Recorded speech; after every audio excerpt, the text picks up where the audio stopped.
अन्ये त्वेवमजानन्तः श्रुत्वान्येभ्य उपासते तेऽपि चातितरन्त्येव मृत्युं श्रुतिपरायणाः।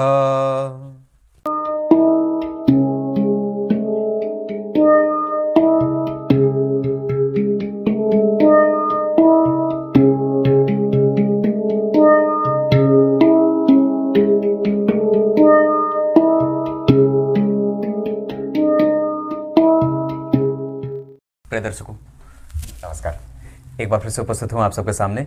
गुरुवार के कार्यक्रम में रेंटल प्रॉपर्टी से धन कमाने के भी योग होते हैं कुंडली में। मैंने एक बात कही है, आप दुनिया के डिक्शनरी में से कोई एक ऐसा शब्द निकाल लो, कोई एक ऐसा शब्द, और आप किसी ज्योतिषी के पास जाकर के पूछिए कि पंडित जी इस शब्द का कारक ग्रह कौन सा है। जैसे कोरोना काल में हम लोगों ने आइसोलेशन शब्द को सुना था, उससे पहले मैं तो नहीं जानता था आइसोलेट क्या कहते हैं, बहुत सारे लोगों ने नहीं जाना होगा आइसोलेशन क्या होता है, कि आइसोलेशन में रख दो, आइसोलेट हो जाओ। पर उस समय मैंने एक कार्यक्रम बनाया था लोगों के कहने पे, तो उसमें मैंने ये बात कही थी कि आइसोलेट मतलब अलग रहना, अलग विलग होना, एकांत। इसके कारक शनि होते हैं।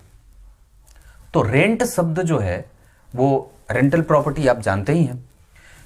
कैसी स्थिति रहेगी कुंडली में, तब व्यक्ति अपनी संपत्ति से, अपने कमाए हुए धन से रेंट की प्रॉपर्टी खरीदता है और रेंट अच्छे तरीके से कमाता है, मतलब किराए का इनकम। वैसे आपको बात बताऊं मैं, छठवें भाव से किराए का इनकम देखा जाता है। अगर आपकी कुंडली में छठवें भाव में कोई स्वग्रही ग्रह बैठा हो, छठवें भाव में कोई उच्च का ग्रह बैठा हो, यह स्वग्रही का चिन्ह है, ये उच्च का चिन्ह है।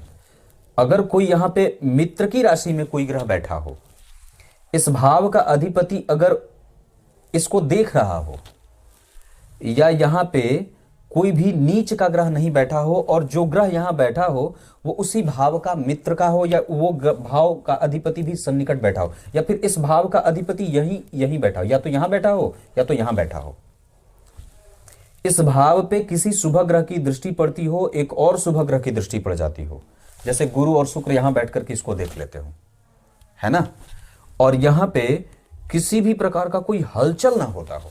हलचल मतलब आसपास के क्षेत्र अच्छे बनते हो, मतलब यहां शनि ना हो, यहां राहु ना हो, इस भाव का अधिपति जहां बैठा हो, मान लीजिए इस भाव का अधिपति यहां बैठ गया तो इसके आगे पीछे पापग्रह ना हो, इस भाव का अधिपति यहां बैठ गया या यहां बैठ गया या यहां बैठ गया या यहां बैठ गया, यहां बैठ गया, यहां बैठ गया, यहां बैठ गया, और सूर्य के निकट जाकर के अस्त ना होता हो, तो ये स्थिति आपके रेंटल प्रॉपर्टी या रेंटल इनकम को दिखाती है।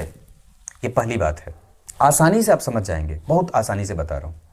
और दूसरा, जब जन्म कुंडली में एकादशवें भाव के अधिपति और छठवें भाव के अधिपति एक साथ बैठते हों, अब गौर करिए, मैंने इस पे एक और सूत्र बताया था कि छठवें और एकादशवें भाव के अधिपति जब एक साथ बैठ जाते हैं तो वो दारिद्र दोष पैदा करते हैं।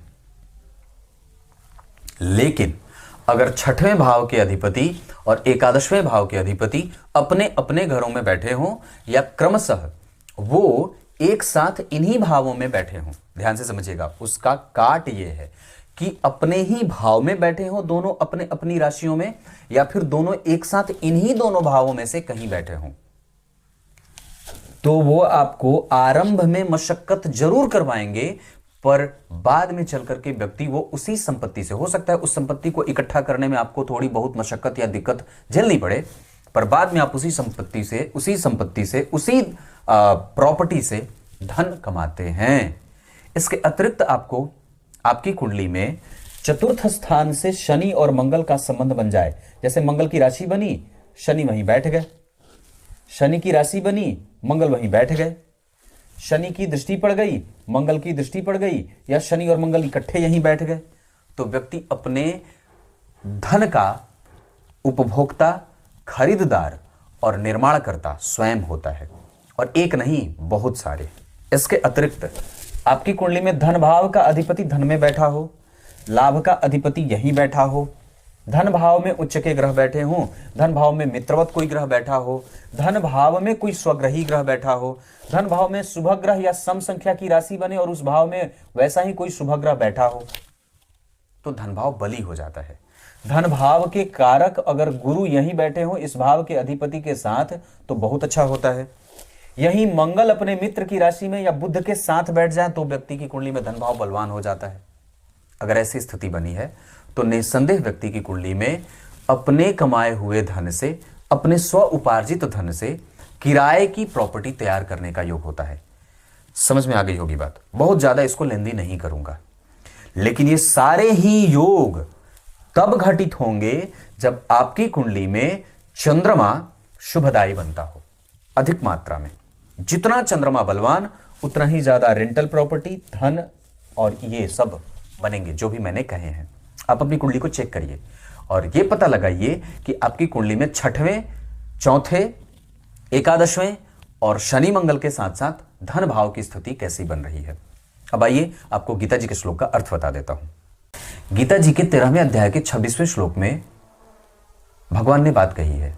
उसके 25वें श्लोक में मैंने आप लोगों को बात कही थी कि भक्ति को पाने के लिए, परमात्मा को पाने के लिए ध्यान योग, कर्म योग और सांख्य योग का सहारा लिया जाता है।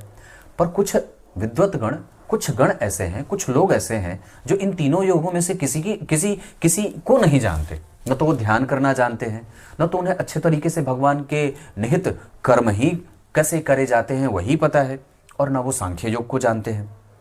पर फिर भी वो मृत्यु और जन्म के चक्कर से मुक्त हो जाते हैं और परमात्मा को पा लेते हैं। वो कैसे?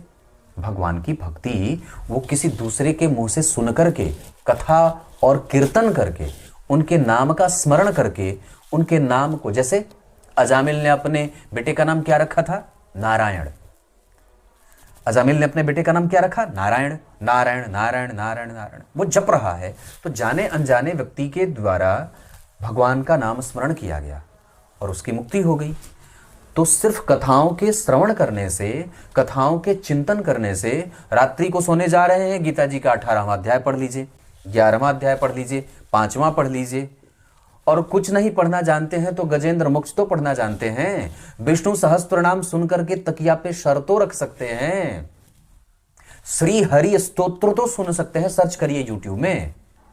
ये सब काम आप कर सकते हैं। तब तक के लिए मुझे इजाजत दे सकते हैं। बहुत बहुत नमस्कार।